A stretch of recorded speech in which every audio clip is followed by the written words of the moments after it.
Hello students, welcome you all to our channel that is EduVentures Learning.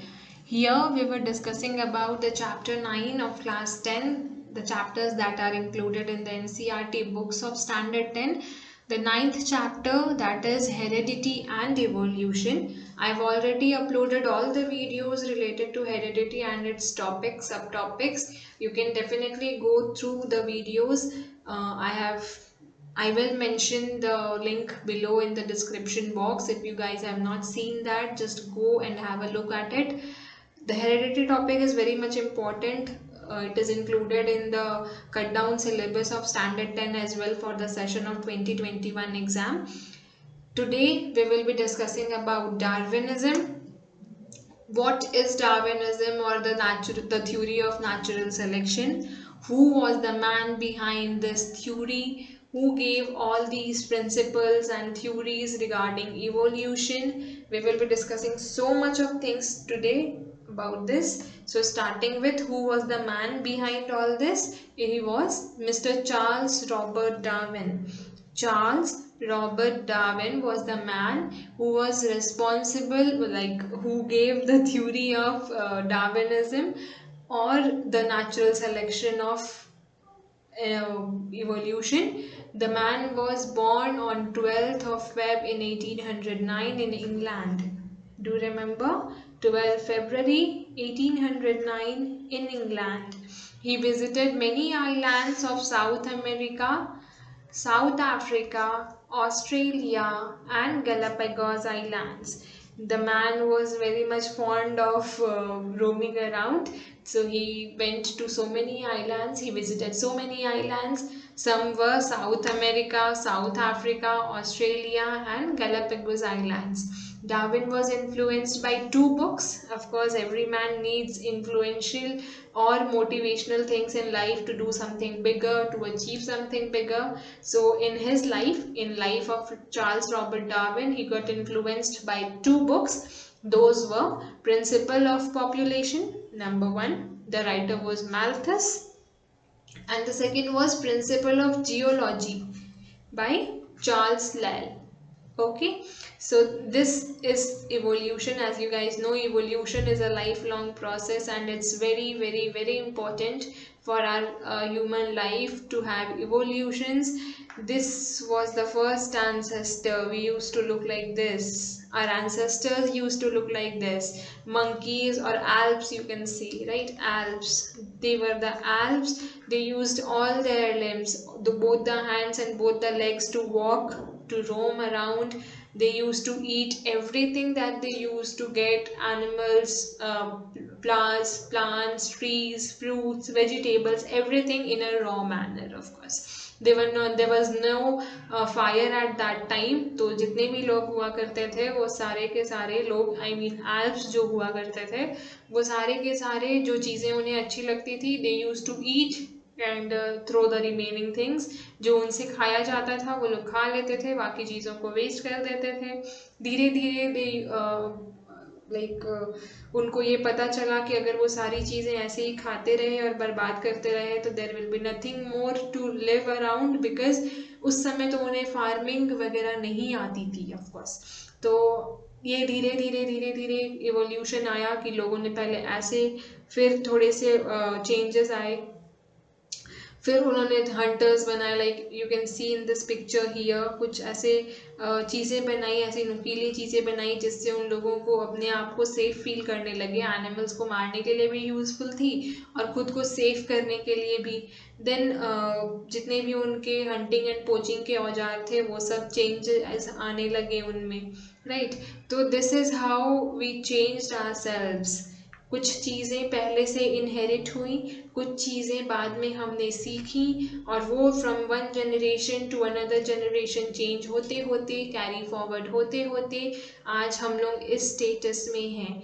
Of course we do use computer, but by wearing clothes as well.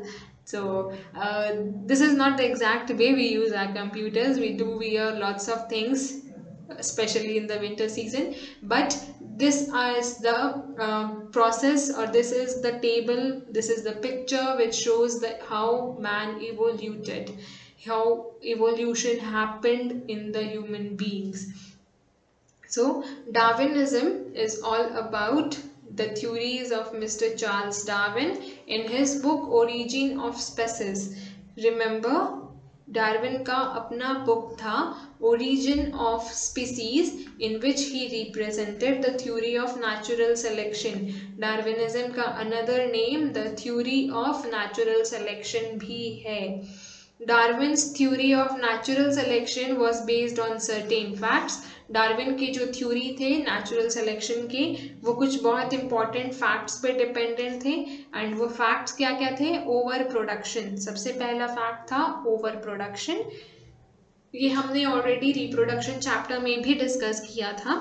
Living beings both plants and animals have an innate desire to produce their progeny. Progeny मतलब होते हैं small babies, या फिर बोल सकते हो जैसे human के बेबीज होते हैं ऐसे प्लांट्स के भी छोटे बेबीज होते हैं, एनिमल्स के भी छोटे बेबीज होते हैं. तो newborns are known as progeny. Living beings of both plant and animals, of course plants के भी बेबीज होते हैं, रिप्रोडक्शन इन प्लांट्स भी हमने पढ़ा है, एनिमल्स के भी होते हैं, ह्यूमन बींग्स के भी होते हैं. तो ये हमारे में एक इननेट डिजायर होती है, एक चाहत होती है कि अपने से छोटों को प्रोड्यूस करना, जिसकी वजह से हमारा जो एग्जिस्टेंस है, हमारा जो सर्वाइवल है वो कंटिन्यू रह सके, हमारे जैसे लोग और दुनिया में दिख सके. अगर हम लोग रिप्रोड्यूस नहीं करेंगे, वी बीइंग ह्यूमन बींग्स, अगर हम लोग रिप्रोड्यूस नहीं करते हैं तो अर्थ में ह्यूमन बींग्स जैसे नाम की कुछ रह ही नहीं जाएगी. तो इस रेस को कंटिन्यू करने के लिए we do the process of reproduction. It has been observed that more individuals are produced to increase the chances of their survival. ऐसा मानना जाता है या ऑब्जर्व किया जाता है कि इंडिविजुअल्स जो हैं, जो हम लोग हैं, लोग, एनिमल्स हों, ह्यूमन बीइंग्स हों, हम जैसे लोग जो हैं वो अपना इंक्रीज करने के लिए चांसेस इस वर्ल्ड में सर्वाइवल का अपने ज़्यादा से ज़्यादा लोगों को प्रोड्यूस करना चाहते हैं. इफ़ यू नोटिस, हमारे जो पेरेंट्स हैं उनके 4 ब्रदर्स, 5 ब्रदर्स, बहुत सारे सिस्टर्स, लाइक हमारे दादा दादी के 8-10 चिल्ड्रन हुआ करते थे. ठीक है, तो ये जो थिंग है, ये इनके माइंड में ये चीज़ें होती थी कि जितने ज़्यादा बच्चे उतने ज़्यादा उनकी फैमिली की नाम प्रतिष्ठा एंड ऑल. तो ये जो इननेट डिज़ायर है हमारे में कि हमारा जो सर्वाइवल है, हमारे जो वंशज हैं वो आगे बढ़ते रहें, चलते रहें, अर्थ में उनका एग्जिस्टेंस बना रहे. The following examples would clear the over production rate among animals. हमने कुछ ऐसे एग्जाम्पल्स लिए हैं जिसमें ये जो ओवर प्रोडक्शन है उसके बारे में बात हुआ है. कुछ ऐसे एनिमल्स जो कि ओवर प्रोडक्शन रेट, मतलब रेट ऑफ प्रोडक्शन इनका बहुत ज़्यादा हाई है, जैसे oysters. If you know what are oysters, if you are non vegetarians you must be knowing about it. It lays 60 to 80 million eggs. Million, like it's a huge quantity. It lays 60 to 80 million eggs in a single spawn. एक बार जब ये reproduction का process करना शुरू करते हैं तो ये 60 to 80 million eggs देते हैं. अगर ये सारे eggs प्रॉपरली हैच हों और सारे के सारे जितने भी यंग वंस हैं वो सर्वाइव कर जाएं, तो एक कुछ जनरेशन्स के बाद ऐसा समय आएगा जब इनका जो शेल्स है, ये जो शेल आप देख रहे हो इस पिक्चर में, इनका जो शेल है वो पूरा अर्थ कवर कर लेगा. Would be about the size of the earth. There will be no other organism, no tree, no water, no ocean, nothing. अगर जितने बच्चे ये लोग देते हैं, in the picture also you can see इतने सारे एग्स यहाँ पे दिख रहे हैं आसपास, राइट. ये तो कुछ हैं. It is not possible to capture 60 to 80 million eggs in a single pic.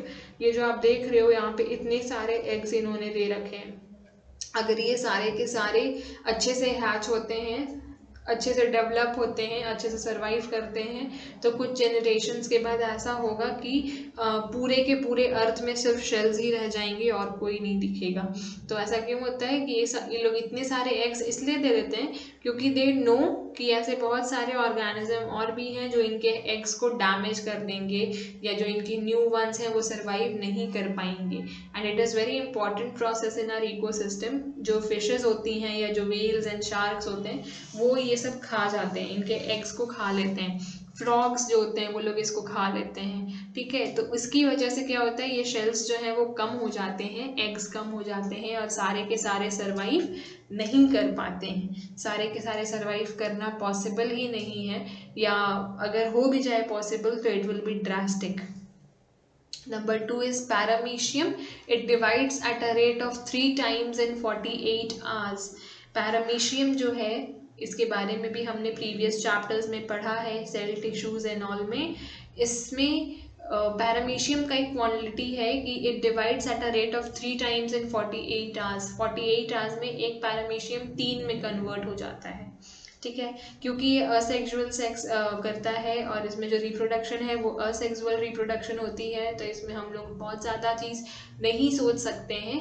But जो भी ये रिप्रोडक्शन का प्रोसेस करता है उसमें 48 आवर्स में it converts into 3। If all survived, the mass of paramecium would be approximately equal to be 1000 times the mass of the earth. अगर सारे के सारे सर्वाइव कर जाते हैं, लाइक अगर 48 आवर्स में 3 बच्चे, तो अगर 48 आवर्स में 3 बच्चे एक जन दे रहा है तो फिर 48 आवर्स में वो 3 के 9 बच्चे, फिर 9 के वो 81। तो इस तरह से अगर ये कंटिन्यू करता है और सारे के सारे जो मास हैं वो सर्वाइव कर जाते हैं, सारे के सारे इसके बच्चे सर्वाइव कर जाते हैं, तो अप्रॉक्सीमेटली पैरामीशियम का जो क्वांटिटी होगा वो 1000 टाइम्स ज़्यादा होगा या इक्वल होगा, approximately equal to be 1000 times of the mass of the earth. Earth is very big, उसका भी 1000 टाइम्स बड़ा हो सकता है अगर पैरामीशियम इसी क्वांटिटी में अपना रिप्रोडक्शन करे और सारे के सारे जिंदा रह जाएं।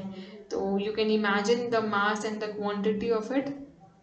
Coming to the elephant, it is the slowest breeder as compared to the last two, oyster and paramecium के comparison में, या फिर और organisms के comparison में भी elephants जो है वो slowest breeder होते हैं। It produces 6 young ones in its life of about 18 million elephants. 18 million elephants जो होते हैं अभी हैं इस वर्ल्ड में, और अपने पूरे लाइफ में एक एलिफेंट सिर्फ 6 बच्चे पैदा करता है।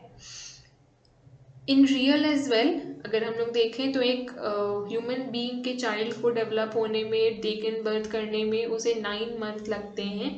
इन comparison to that also elephant slowest breeder है, बिकॉज इसे और ज़्यादा टाइम लगता है। It takes almost 2 years for them to breed a new baby. So elephant is the slowest breeder. Number 2 is struggle for existence. पहला हमने पढ़ा over production, number 2 is struggle for existence. According to Darwin, individuals multiply in a geometric ratio. Darwin के according जितने भी individuals हैं वो एक geometric ratio में इंक्रीज होते हैं, whereas space and food remain almost constant. जबकि जो स्पेस है और जो खाना का अवेलेबिलिटी है वो कांस्टेंट रहता है। अब ऑफकोर्स सी बात है कि अगर लोग बढ़ रहे हैं तो अर्थ का साइज भी तो बड़ा नहीं हो जाएगा, अर्थ तो उतना ही है, उसका साइज कांस्टेंट ही है, लेकिन जो उसमें स्पेस है वो कम पड़ने लगेगा। अगर इतने सारे लोग होने लगे, जैसे ओवर प्रोडक्शन में हमने देखा, अगर सारे के सारे लोग होने लगे, वैसे ही इतने सारे एग्स हैच होके प्रॉपरली होने लगे तो अर्थ बिल्कुल स्पेस उसमें ख़त्म हो जाएगा और एक दूसरे को खाना भी नहीं मिलेगा। वो भी तो प्रॉपरली उतना ही है ना जितना हमें चाहिए, जितना होना चाहिए, जितना प्रोडक्शन अभी है उतना ही है। This leads to a struggle for existence. और इसके बाद अगर ऐसा होता है तो स्ट्रगल फॉर एग्जिस्टेंस होने लगेगी, हमें स्पेस नहीं मिलेगा, खाना नहीं मिलेगा, रहने को जगह नहीं होगी among the organisms. In this struggle for existence among the organisms, in this struggle there is intense competition. Intense competition होगा। अगर हमें खाना नहीं मिला, फूड नहीं मिला, रहने को जगह नहीं मिली, तो इतना ज़्यादा कंपटीशन हो जाएगा कि किन चीज़ों को लेके होगा, शेल्टर के लिए ऑफकोर्स, रहने को जगह, खाने के लिए एंड ब्रीडिंग प्लेसेस, ठीक है। कंपटीशन में be between members of the same species और डिफरेंट स्पीसीज। ये जो जंग है, जो लड़ाई है रहने की, स्ट्रगल फॉर एग्जिस्टेंस है, वो सेम स्पीसीज में भी हो सकती है, डिफरेंट स्पीसीज में भी हो सकती है। लाइक क्या होगा, अगर एनिमल्स को स्पेस नहीं मिलेगी और ह्यूमन बीइंग ज़्यादा हो जाएंगे, ओवर प्रोडक्शन हो जाता है ह्यूमन बीइंग्स का, तो व्हाट विल हैपन, जो डॉग्स हैं वो एनिमल्स ह्यूमन को काटना शुरू करेंगे, बाइट करना शुरू करेंगे ताकि लोग मर जाएं और उनको भी रहने की जगह मिले। और अगर ह्यूमंस कम पड़ जाते हैं और डॉग्स ज़्यादा हो जाते हैं तो ह्यूमंस क्या करेंगे, एनिमल्स को मारना शुरू कर देंगे। एनिमल्स मरेंगे तो उनको रहने का जगह मिलेगा, राइट, उनको फूड मिलेगा। तो ये जो लड़ाई है वो सेम स्पीसीज में भी हो सकती है और डिफरेंट स्पीसीज में भी हो सकती है।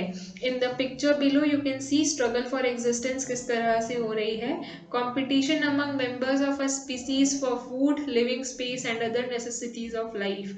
यहाँ पे दो बियर्स एक दूसरे से लड़ रहे हैं तो क्योंकि उनको फूड चाहिए, लिविंग स्पेस चाहिए या अदर नेसेसिटीज चाहिए। मे बी इन लोग खाने को लेकर लड़ाई कर रहे हैं, ऐसा इनका एक्सप्रेशन के अकॉर्डिंग तो यही लग रहा है। या मे बी ये मतलब जो जिसका मुंह थोड़ा बड़ा वाला है, ये वाला, ये इसको बोल रहा है कि तुम मेरे एरिया से चले जाओ, वैसा कुछ भी हो सकता है। तो this is the struggle for existence. Number 3 is variation. Struggle for existence among the organism has compelled them to adopt themselves according to the conditions so that they can utilize the natural resources and survive successfully because of the adaptations. Now variations क्या होते हैं, human beings हैं, हम लोग human beings हैं, लेकिन हमारे में भी बहुत सारे वेरिएशंस हैं। कुछ लोग बहुत लंबे हैं, कुछ छोटे हैं, कुछ मोटे हैं, कुछ पतले हैं, किसी को कुछ पसंद है, किसी को और को कुछ पसंद है, दिखने में भी अलग हैं, नेचर भी अलग है, इमोशंस भी अलग हैं, फीलिंग्स भी अलग हैं, अडेप्टेशंस भी अलग हैं। कुछ लोगों को बहुत ज़्यादा गर्मी लगती है, कुछ लोगों को ठंडी लगती है, कुछ को बहुत शोरगुल पसंद होता है, कुछ लोगों को बहुत ज़्यादा शांति के एरिया पसंद होते हैं। तो ये जो स्ट्रगल ऑफ एग्जिस्टेंस है, इसके बाद आती है वेरिएशंस। एक दूसरे को एक्सेप्ट करना भी बहुत ज़रूरी है। We live in community, society, उसमें हर कोई अलग अलग तरीके का है, बहुत वेरिएशंस हैं हम लोगों में। तो एक दूसरे को एक्सेप्ट करना, अडाप्ट करना बहुत इम्पॉर्टेंट है। इफ़ अगर हम लोग नहीं करते हैं तो रोज़ के रोज़ झगड़े वाला रीज़न बन जाएगा। हम लोग एक दूसरे को अडॉप्ट नहीं करते हैं, उनके नेचर को नहीं समझते हैं, उनकी बातों को नहीं समझते हैं, तो it will become difficult for us to live our life. It is difficult to find any of the two individuals alike. ये बहुत मुश्किल है कि दो लोग एक जैसे हों। Even in are home also, अगर आप नोटिस करो तो आपके छोटे भाई बहन या बड़े भाई बहन जो हैं वो आपसे बहुत डिफरेंट हैं। Even the progeny of same parents are not exactly alike in all respects, right. आप दोनों के पेरेंट्स सेम हैं, आपके भाई बहन के और आपके पेरेंट्स सेम हैं, सेम पेरेंट्स हैं, मम्मी पापा वही हैं, लेकिन फिर भी आप लोग डिफरेंट हो सकता है आप पढ़ाई में बहुत एक्टिव हो सकता है आप पढ़ाई में डल हो और आपका भाई बहन एक्टिव हो सकता है आपका स्किन टोन डिफरेंट हो, उसका स्किन टोन डिफरेंट हो सकता है आप बॉय हो वो गर्ल हो, ठीक है। तो ये सारी जो वेरिएशंस हैं, दो सेम मतलब सेम पेरेंट्स के होने के बावजूद भी आप लोग डिफरेंट हो, तो बाकी लोगों का तो और भी बहुत सारा वेरिएशंस हो सकता है। Such differences are known as variations. Without variations change could not occur. अगर हम लोग अलग नहीं रहे तो चेंजेस हो ही नहीं सकता, and hence there will be no possibility of evolution to occur. तो इवोल्यूशन के लिए वेरिएशंस बहुत ज़रूरी है। अगर हम लोग एक दूसरे को देख के सीखेंगे नहीं, समझेंगे नहीं, तो इवोल्यूशन नहीं होगा। Certain variations which once appeared in parent generations continue to appear in progeny generation after generation. कुछ वेरिएशंस ऐसे होते हैं जो कि पेरेंट जनरेशन्स में होते हैं और वो कंटिन्यू करते हैं उनके बच्चों में भी और उसके बाद उनके बच्चों में भी। जैसे कि अगर सपोज आपके पेरेंट्स के एक चीज़ ने, अगर आपके पेरेंट में सपोज आपकी मम्मी और आपके फादर दोनों के hairs are black and very shiny and silky and very much, ठीक है, ये अच्छा खासा वॉल्यूम है उनके हेयर्स का, तो हो सकता है कि आप उनके आगे के जो प्रोगेनी हो, जो आप हो, आपके भी हेयर्स बहुत अच्छे हों, आपके बच्चों के भी बाल बहुत अच्छे हों, आपके बच्चों के भी बाल बहुत अच्छे हों। तो दिस कैन हैपन। कुछ ऐसे इवोल्यूशनरी थिंग्स भी हो सकते हैं जो कि पेरेंट जनरेशन से उनके प्रोगेनी में और प्रोगेनी के बाद आफ्टर जनरेशन्स में भी कैरी फॉरवर्ड हों। और कुछ चीज़ें हो सकती हैं कि ना भी हो। सपोज आपके पेरेंट्स के बहुत अच्छे बाल हैं या फिर आपके फादर या मदर थोड़े बैल्ड हैं और आप भी टकले हो, इट्स नॉट इम्पॉर्टेंट। तो कुछ चीज़ें हैं जो कैरी फॉरवर्ड होती हैं, वेरिएशंस आती हैं, कुछ चीज़ें होती हैं जो नहीं होती हैं, ठीक है। इट टोटली डिपेंड्स अपॉन किस तरह की चीज़ें आपने during the reproduction process adopt की हैं। In this picture you can C variations, किस तरह की वेरिएशंस हैं यहाँ पे, कुछ बॉयज़ हैं कुछ गर्ल्स हैं, ठीक है। फर्स्ट, सेकेंड, सबका स्किन टोन में डिफरेंस, ये ब्लैक स्किन है, ये वाइट स्किन है, इसके हेयर्स गोल्डन है, इसके ब्राउन है, इसके ब्लैक है, इसके लाइट ब्राउन है, हेयर्स में डिफरेंसेस है, राइट। इनके क्लोथिंग डिफरेंसेस हैं, इनके हाइट में डिफरेंसेस है, ये टॉल है, ये शॉर्ट है, ये बहुत टॉल है, ठीक है। बॉडीज में भी डिफरेंस है, ये थोड़ा फैटी लग रहा है, ये बिल्कुल स्लिम लग रही है, ये आईज फीचर्स में भी डिफरेंस है, इसकी आईज आर वेरी स्मॉल, इसके थोड़े बिग हैं, राइट। तो ये जो है ये सारे वेरिएशंस हैं जो ह्यूमन बीइंग्स में अगर करते हैं। दीज वेरिएशंस में बी हार्मफुल और एडवांटेजियस, ये जो वेरिएशंस हैं वो बहुत हार्मफुल भी हो सकते हैं और एडवांटेजियस भी हो सकते हैं। Harmful variations will make it's processor unfit in the struggle for existence. अगर हार्मफुल हैं, अगर ये जो वेरिएशंस हैं वो हार्मफुल हैं आपके लिए, तो आपका स्ट्रगल फॉर एग्जिस्टेंस बहुत ज़्यादा मुश्किल हो सकता है and will lead to its weeded out. अगर आप लोग जानते हो तो ब्लैक स्किन कलर को बहुत ज़्यादा लोग प्रेफरेंस नहीं देते हैं, तो इट्स अ हार्मफुल थिंग, हालांकि इट इज़ नॉट, बट फिर भी लोग बहुत ज़्यादा प्रेफरेंस इस चीज़ को नहीं देते हैं, तो उनका जो एग्जिस्टेंस है वो बहुत डिफिकल्ट हो जाता है, they have to fight for everything. On the other hand, individuals possessing the advantageous variations will be more successful in struggle for existence.